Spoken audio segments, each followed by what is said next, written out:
Hi everyone and welcome. Today we are about to be discussing how to export Shopify orders. Now before we start, make sure you click the link below to get the best Shopify free trial and start your business with some exclusive bonuses.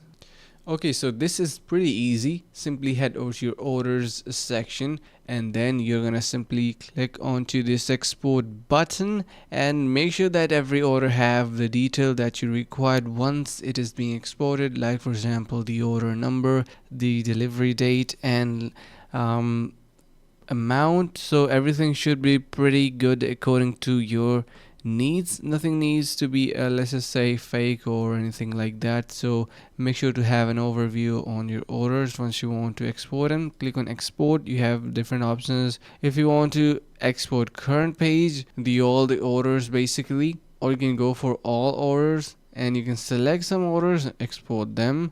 Let me show you. Let's just say I want to simply export this. Click on export. You can see selected is now, instead of being gray, it is black. So we can easily select this option as well. So that's how easily you can export it. Use your CSV file or plain CSV file, and that is pretty much it for this video, and hope this video was helpful. Finally, make sure to click the link in the description below to take advantage of our exclusive Shopify free trial to start your business right away.